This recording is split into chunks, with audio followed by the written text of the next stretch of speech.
Olá a todos, acadêmicos do curso de Administração Pública da Universidade Federal de Mato Grosso do Sul, polos de São Gabriel do Oeste e Campo Grande. Bem-vindos a mais uma aula da disciplina de Teorias da Administração 1.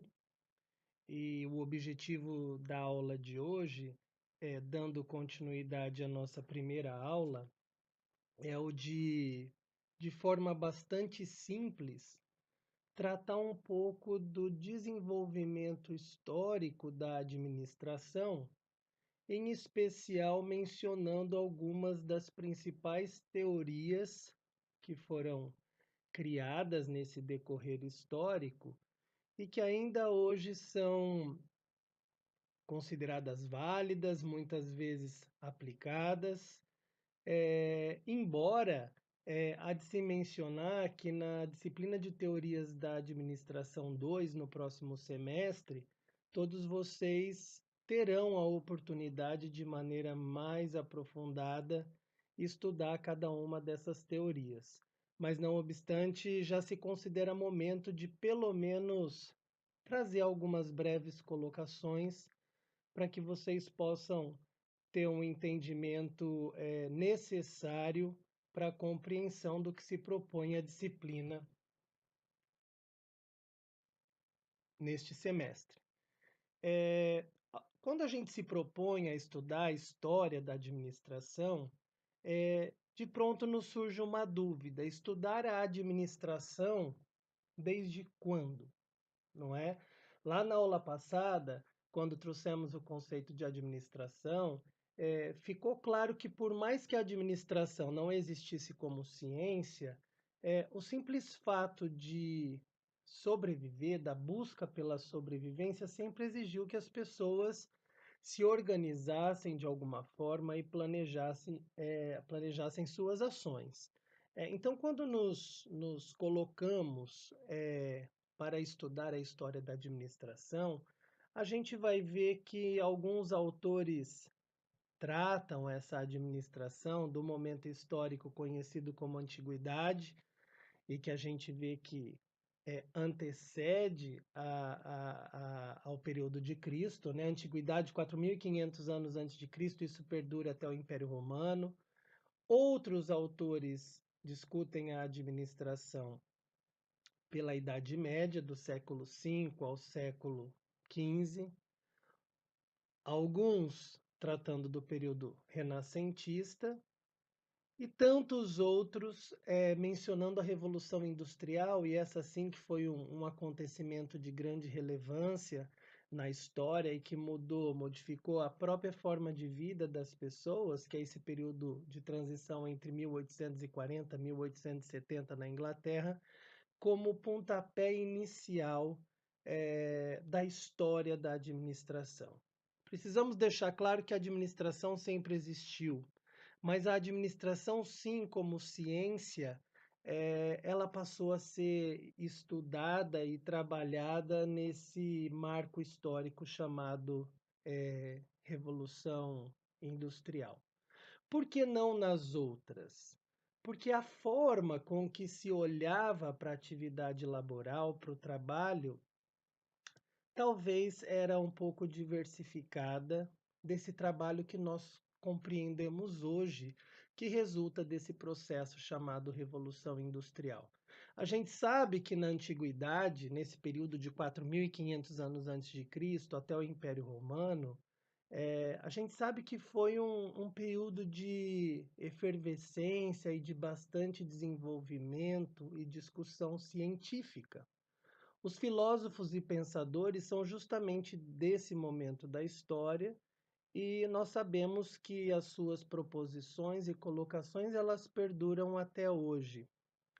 O que acontece, porém, nesse período da antiguidade é que o trabalho, como entendemos hoje, ele não era, digamos, bem visto ou considerado como uma atividade digna. Por quê? Porque nessa época da antiguidade trabalhavam somente os escravos.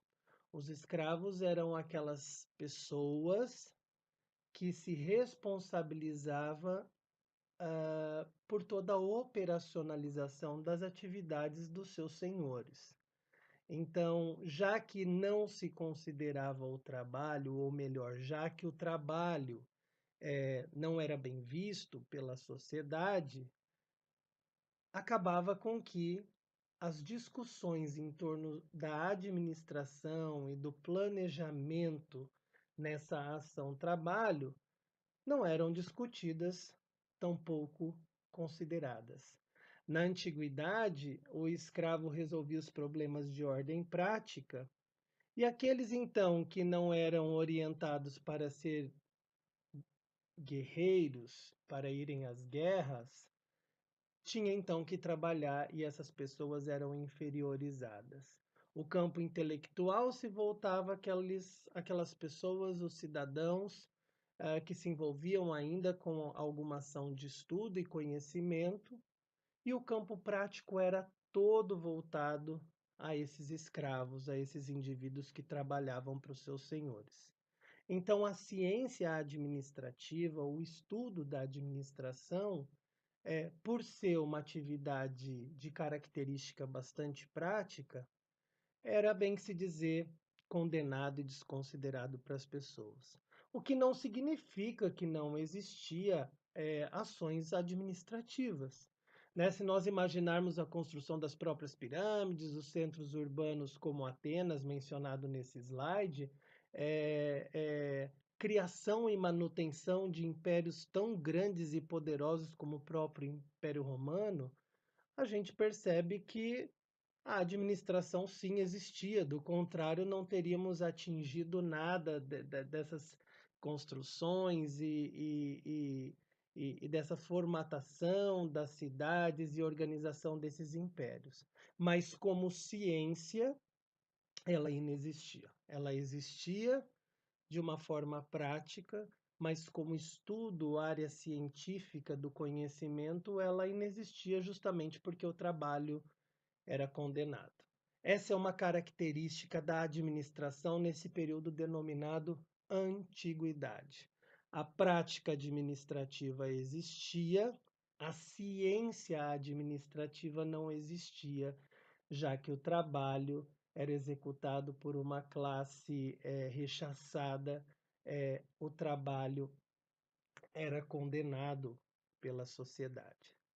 Já no período seguinte, né, que a gente vai denominar por Idade Média e pelo Renascimento, então um período que se inicia no século V e vai até o século XVI, então vejam bem que são 11 séculos de duração, a gente vai perceber que existe uma evolução mínima nesse domínio da técnica, mas uma evolução que ainda não modificou muito a forma de se compreender o trabalho. Não a forma com que nós compreendemos hoje, né? Que a forma que nós compreendemos hoje, ela resulta desse processo de revolução industrial. Então, nesse período da Idade Média e do Renascimento, o que se tem é um amplo domínio da própria Igreja Católica e das questões místicas.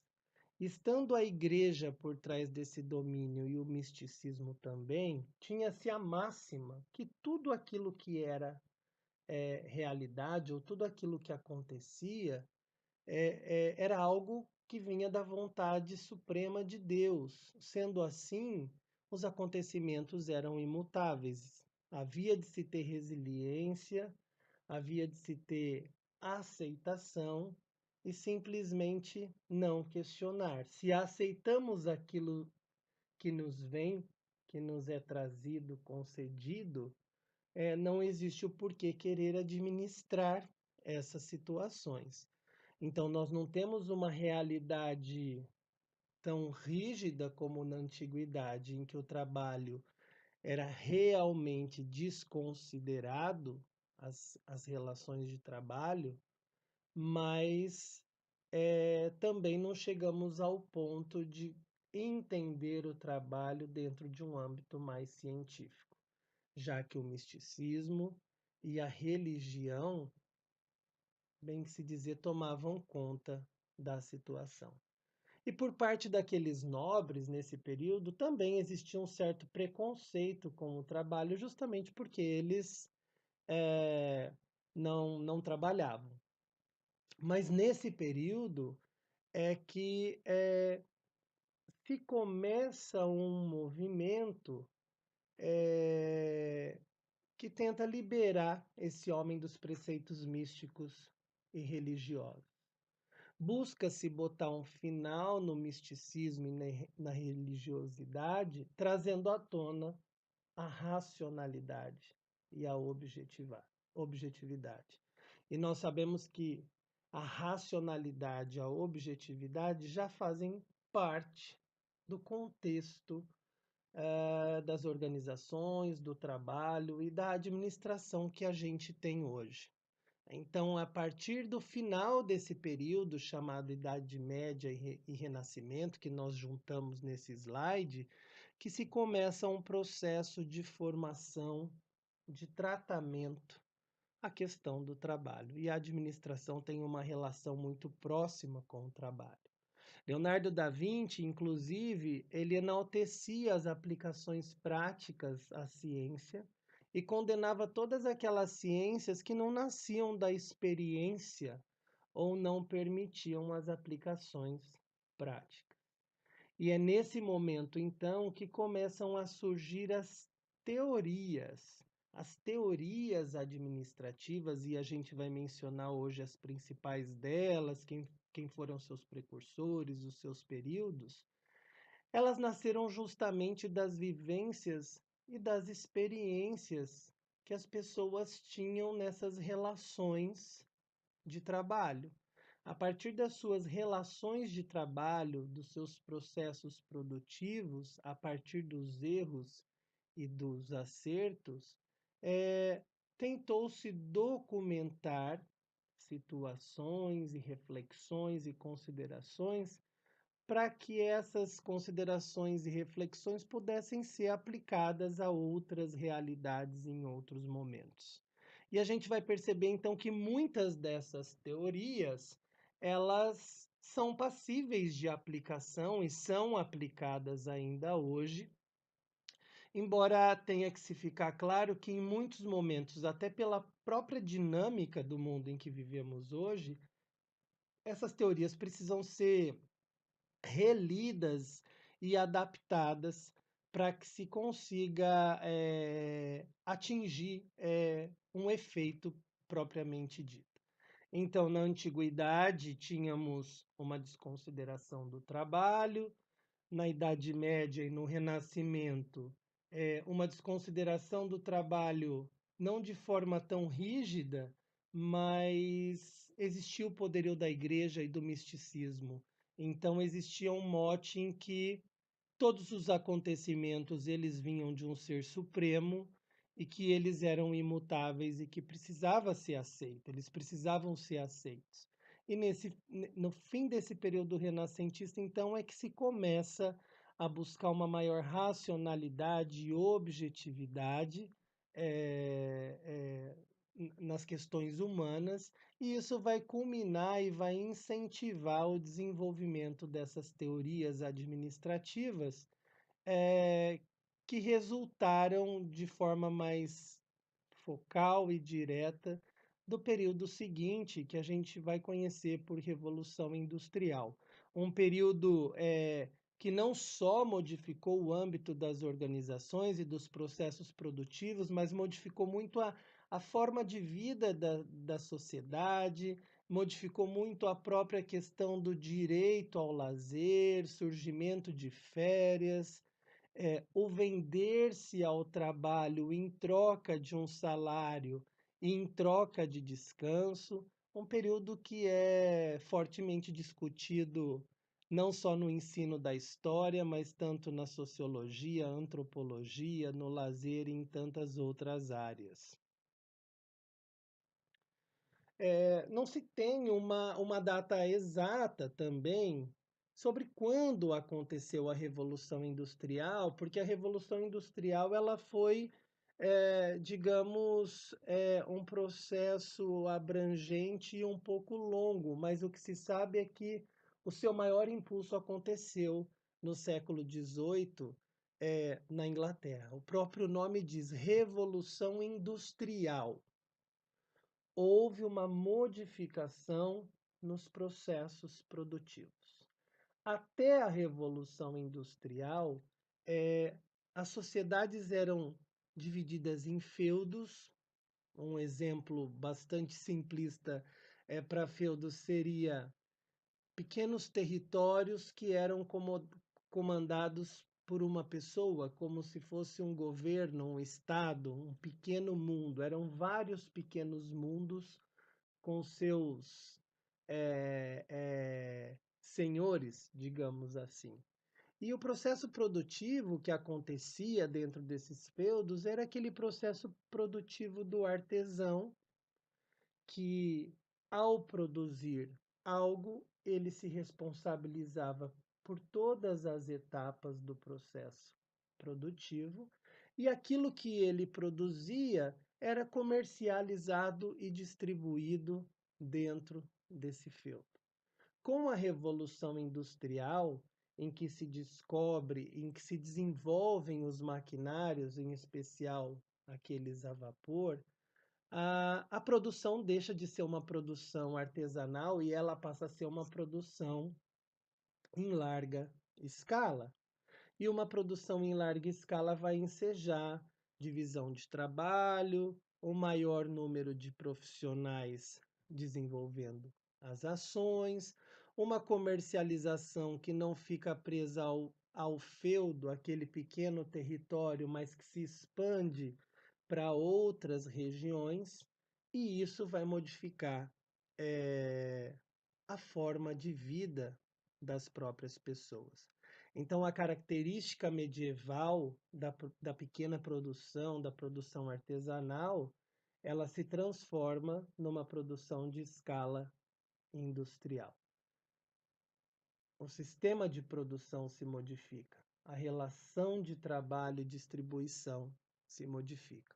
Se nós tínhamos até esse período da Idade Média, entre aspas, um homem mais livre, esse homem com esse desenvolvimento industrial, ele se vê obrigado a se vender à força do trabalho em prol de um salário, de um pagamento, em prol de um período de ócio para que ele possa voltar a ser livre novamente.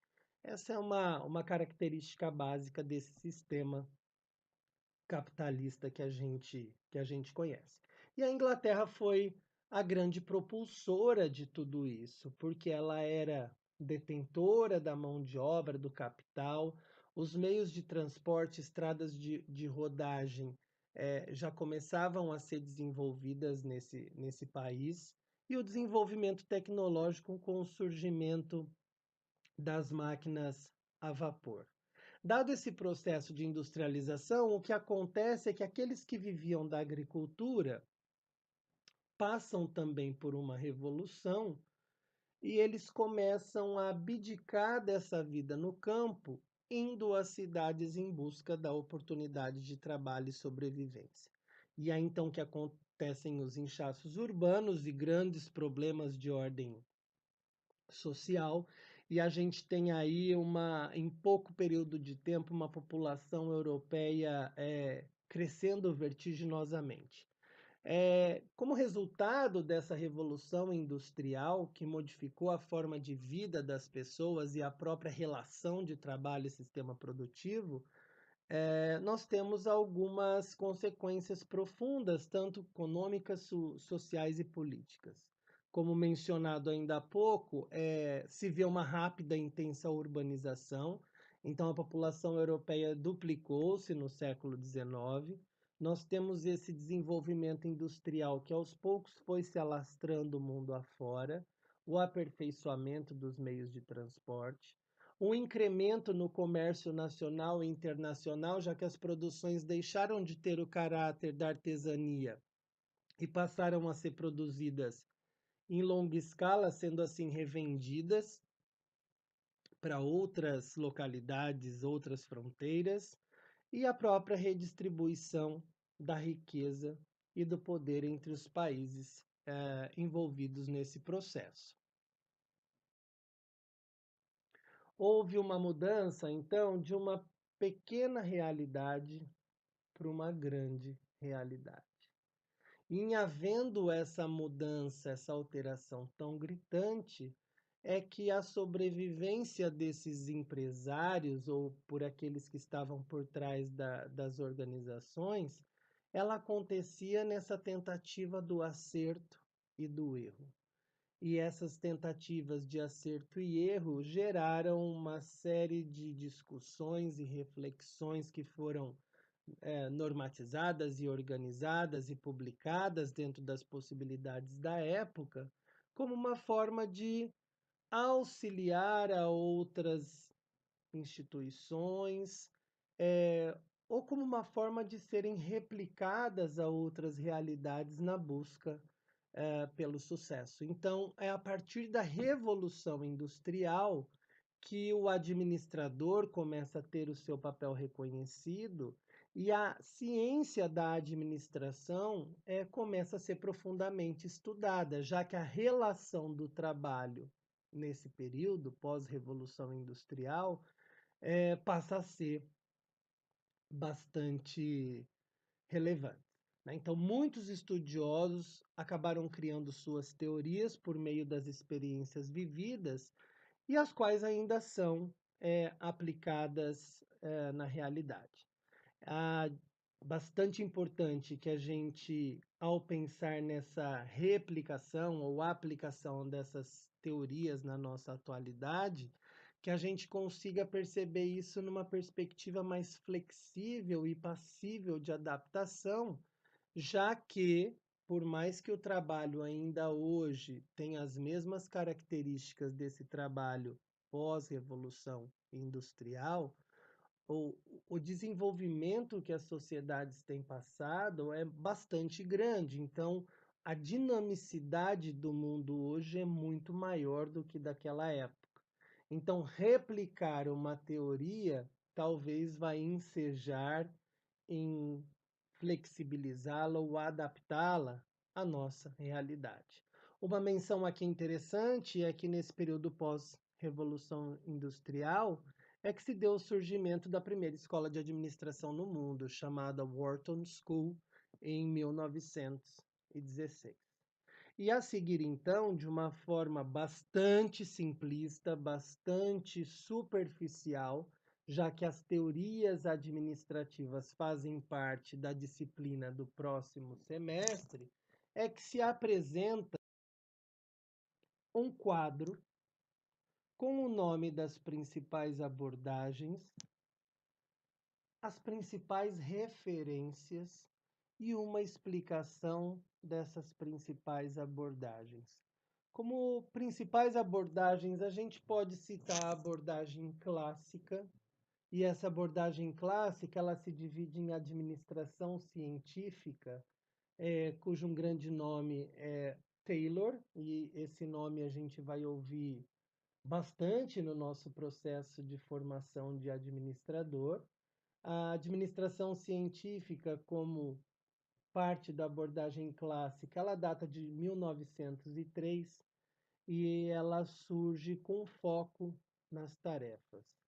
A proposta de Taylor, ao discutir a administração científica, era de demonstrar a importância daqueles profissionais que cuidavam das ações operacionais nas organizações.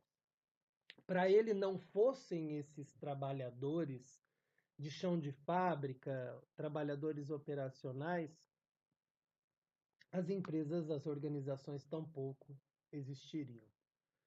Como parte da abordagem também clássica, surge uma outra teoria chamada teoria clássica da administração, datada de 1916, cujo precursor, um outro nome importante, Fayol, e diferentemente de Taylor, o francês Fayol propunha um foco dentro das organizações voltada à estrutura. Enquanto Taylor discutia o desenvolvimento das organizações a partir de seus trabalhadores operacionais, o Fayol já propunha a necessidade dos níveis mais elevados na hierarquia da organização em se planejarem, em desenvolverem planos, estratégias para que essa organização caminhasse da melhor forma possível e atingisse aos seus objetivos e metas. E como um terceiro precursor e responsável por uma escola denominada Escola Burocrática de 1909, Max Weber, ele desenvolve essa sua teoria com um foco também na estrutura da organização, mas não focado em elementos como responsáveis pela alta hierarquia da organização, por exemplo. O foco estrutural de Max Weber enfatizava a importância e a necessidade de normativas, de documentos que regulassem e que deixassem explícitos e claros as atribuições de cada posição de trabalho dentro das organizações. Então, a abordagem clássica, bem que se dizer, ela vai se dividir em administração científica, teoria clássica da administração e escola burocrática. Uma outra abordagem é denominada de abordagem humana e comportamental, e daí nós temos dentro dela a divisão das escolas da Escola das Relações Humanas, datada de 1932, um nome que pode ser citado é o Maio, e o foco dessa escola era nas pessoas, e também a escola comportamentalista, datada de 1957, nós temos Barnard como um precursor, e com o foco também nas pessoas. Qual que era a proposta dessa abordagem humana e comportamental? Segundo esses estudiosos da escola das relações humanas e da escola comportamentalista, eles diziam que, tendo havido esse processo de industrialização inerente e relacionado à Revolução Industrial, passou a se exigir um grau de especialização muito grande dos trabalhadores. Enquanto lá na Idade Média o artesão participava de todas as fases do processo produtivo, no pós-revolução industrial, as pessoas elas assumiam atividades únicas, ou seja, elas precisavam ser especialistas em algo, ainda que sua especialidade fosse simplesmente aparafusar um parafuso, não é? E para o pessoal que tratou e que estudou, o que se denomina de escola das relações humanas, essa especialidade, ou essa especialização, melhor dizendo, ela de certa forma tornava a rotina daquele trabalhador muito mais monótona, justamente por ele fazer somente um tipo de atividade. E essa monotonia muitas vezes atrapalhava a relação dele com os demais trabalhadores e com os seus próprios superiores, havendo problemas sérios de comunicação no âmbito da organização. A escola das relações humanas, ela tinha esse foco no trabalhador de forma mais individualizada, e a escola comportamentalista, que participa e faz parte dessa mesma abordagem, ela tinha um foco nas pessoas também, mas o foco já era um pouco mais abrangente. Essas pessoas eram consideradas na coletividade. Então, nas relações existentes entre todos esses empregados e todos os seus superiores. E como uma terceira abordagem, nós temos aí as teorias integrativas que se dividem entre teoria sistêmica e contingencial. A teoria sistêmica ou abordagem sistêmica entre os anos 40 e 60, difícil datar exatamente, trazer uma data precisa, mas ela já trazia um foco um pouco diferenciado das demais, já que o foco dela partia da condição da abrangência, ou seja, a gestão, de acordo com os estudiosos das teorias integrativas sistêmica e contingencial, especificamente da abordagem sistêmica, acreditava-se que o foco dentro da organização ele tinha que considerar o todo e não somente as partes. Trata-se daquela teoria em que nós abordamos na última aula, em que, considerando uma organização uma máquina composta de inúmeras peças, o sucesso dessa máquina depende da relação, da interconexão, da interdependência de todos esses elementos. Um elemento que não esteja com sua funcionalidade plena, ele vai acabar desequilibrando esse ambiente, esse sistema. Então, a abordagem sistêmica, ela demonstra que o sucesso da organização, ele depende de um ambiente que seja sano e que esteja com uma funcionalidade conforme. A mesma proposta é encontrada na abordagem contingencial, e por isso que elas fazem parte até do mesmo período.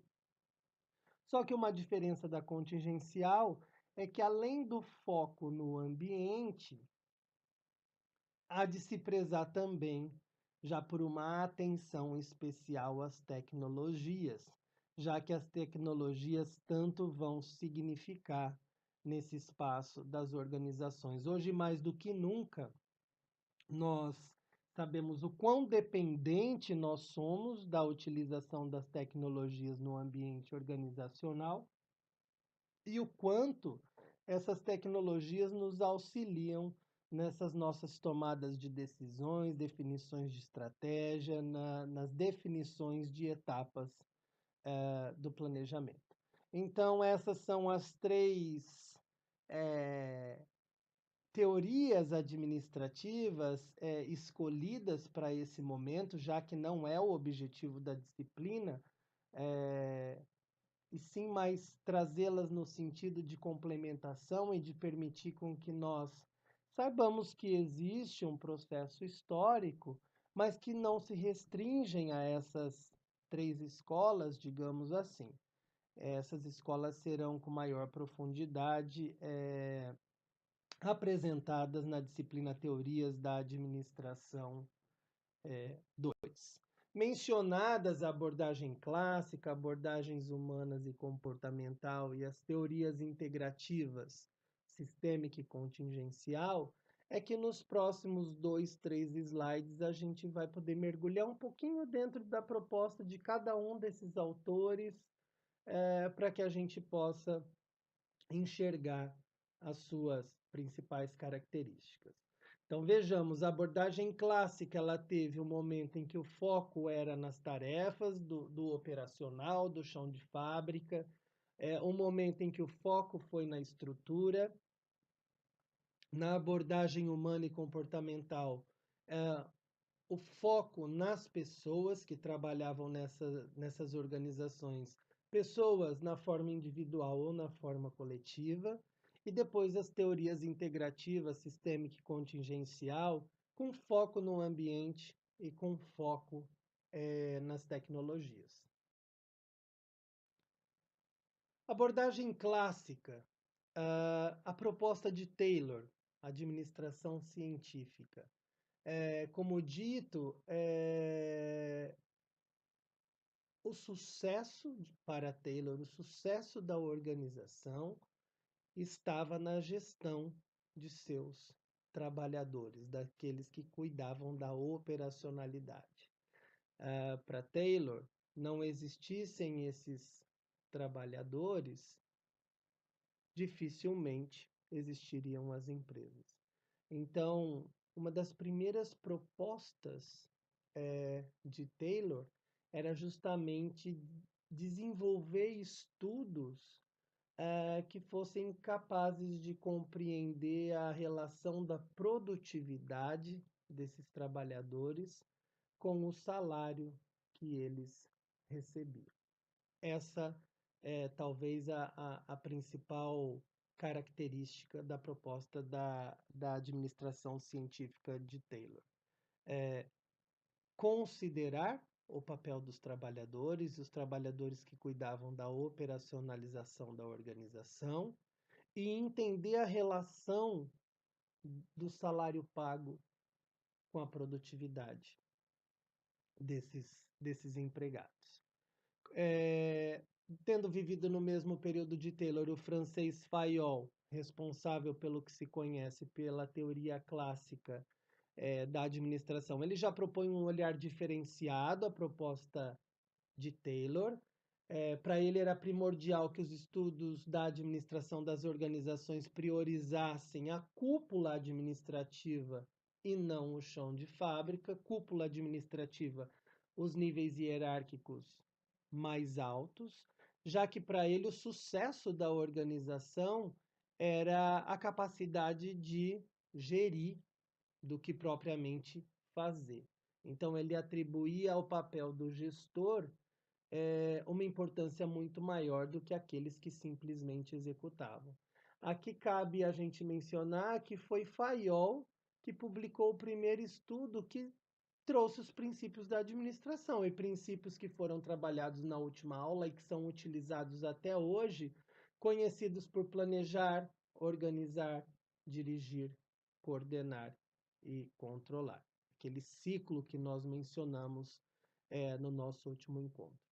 Além dos princípios da administração, conhecidos aí no cotidiano por PODC, ou planejar, organizar, dirigir, coordenar e controlar, ele trouxe ainda outros princípios, né? Fayol propunha, na teoria clássica da administração, a importância da divisão do trabalho, a importância da autoridade e responsabilidade dos trabalhadores, a importância da disciplina, da unidade de comando, então, de um empregado sempre estar subordinado ao comando de outro, de uma unidade de direção ou de uma equipe que gere essa organização, a importância da remuneração, da possibilidade de rede escalar, ou seja, de haver uma hierarquia de trabalho com possibilidade de deslocamento, inclusive verticalizado, importância da ordem, da equidade, da tomada de iniciativa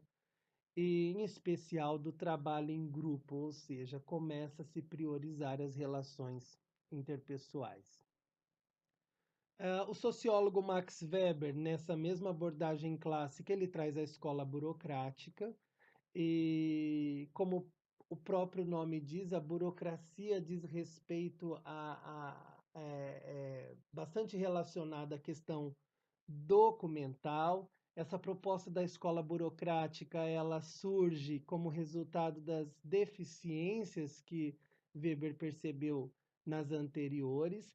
E uma das principais características para ele é justamente o fato de que a burocracia ela propõe uma organização, ou seja, por meio dela são regidas as normas que vão determinar todas as ações administrativas.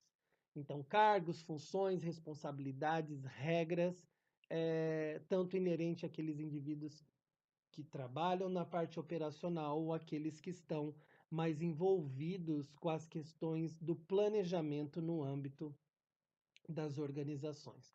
Então, valoriza-se muito mais as exigências e habilidades cabíveis ao cargo do que propriamente as pessoas que trabalham nesse cargo, justamente porque há de se ter sempre a continuidade do trabalho, do cargo dentro da organização, independentemente de quem possa estar trabalhando nele.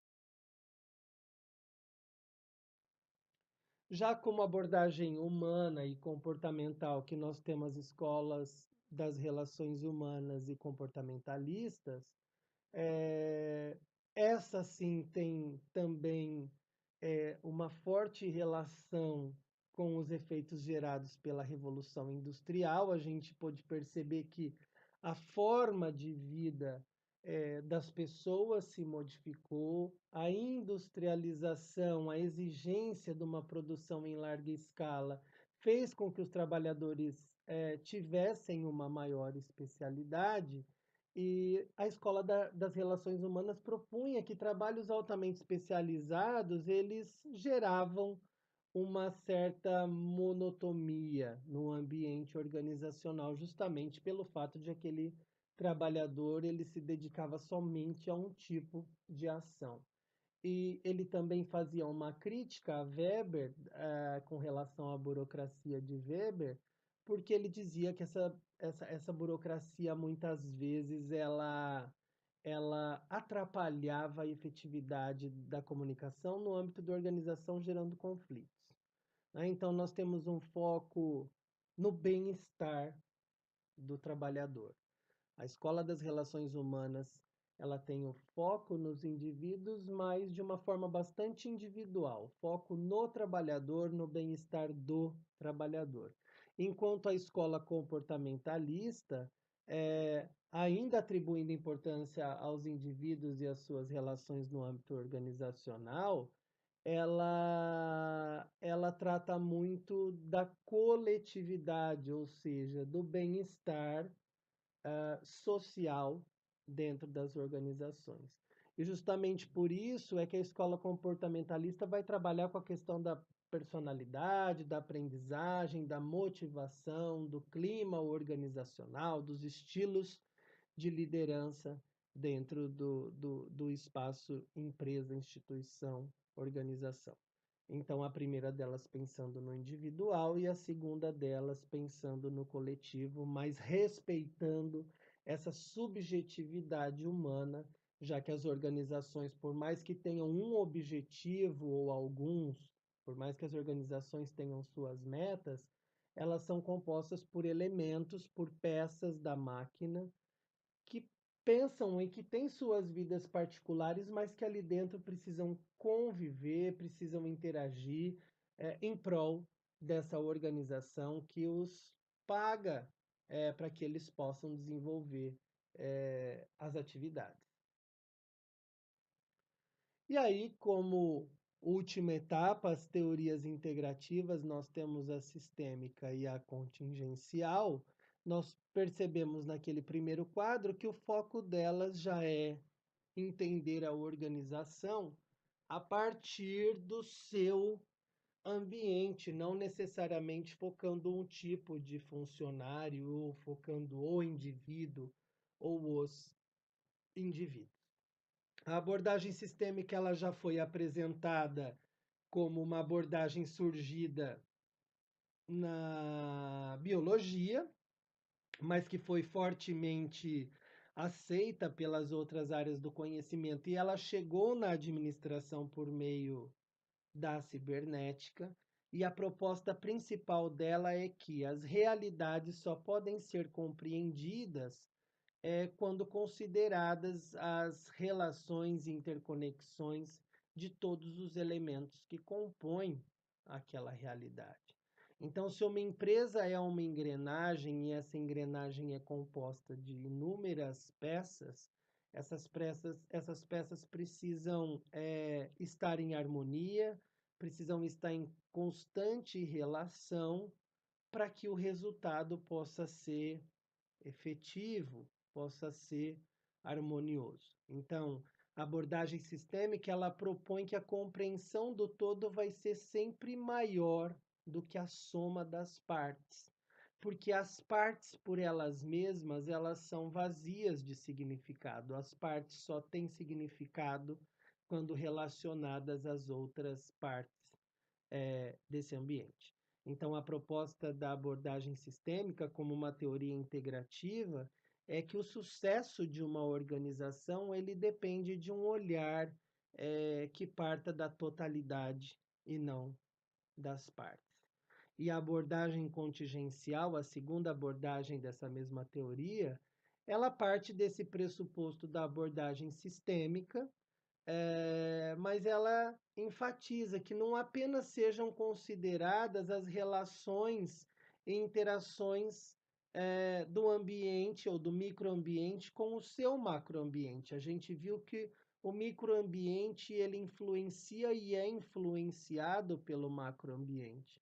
Mas a proposta da abordagem contingencial é que, além desse jogo de influências, nessa trama de relação, que as organizações possam estar sempre preparadas para se adaptar às diferentes situações que possam aparecer, não é? Então, não basta eu entender a minha organização a partir da relação de todos os elementos que fazem parte dela, imaginando que essa minha organização vai influenciar o meio, mas também vai ser influenciada pelo meio. A abordagem contingencial ela propõe que, além dessas influências, que as organizações estejam sempre preparadas para situações que vierem ou que puderem aparecer.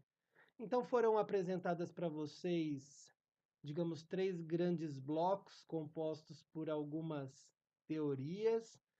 São as principais e estão longe de ser todas. Foram apresentadas de uma forma bastante sutil, justamente pelo fato de que o livro-texto da disciplina apenas faz uma menção da existência delas.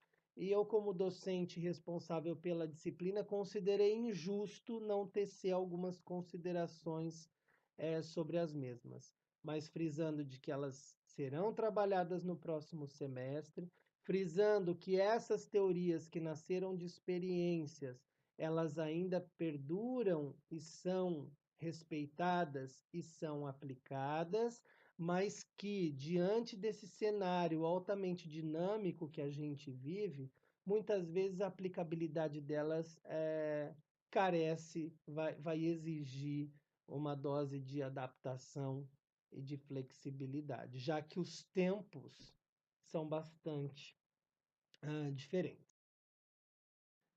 Resumindo essa pequena aula de hoje, nós tecemos algumas considerações históricas sobre a ciência da administração, né? Podemos trazer considerações sobre antiguidade, Idade Média, Renascimento. Essas três primeiras, o momento em que o foco, o respeito ao trabalho, ele não acontecia como aconteceu a partir desse processo de industrialização, em que o trabalho se tornou uma necessidade, uma realidade, e a administração passou a ser aceita e desenvolvida como ciência. E, sendo a administração aceita e desenvolvida como ciência, é que deu-se o início de um processo de teorização, de criação de teorias para melhor compreender essa área. Então, assim foram apresentadas as características de algumas das principais abordagens teóricas da área da administração. Como referência, além do livro-texto da disciplina, foram utilizadas a obra Teoria Geral da Administração, das origens às perspectivas contemporâneas, do Andrade e do Amboni, a Introdução à Administração da Vasnica e Teorias da Administração 1, que é justamente o nosso livro-texto do Trigueiro. Eu agradeço muito a atenção de vocês. Espero e desejo que vocês busquem ter contato com essas bibliografias indicadas e quaisquer outras leituras indicadas. E e que vocês estejam se encantando com essas noções iniciais da nossa disciplina e com as noções iniciais de um curso que fará com que vocês em pouco tempo sejam administradores públicos. Nos vemos no nosso próximo encontro. Até breve, meu muito obrigado.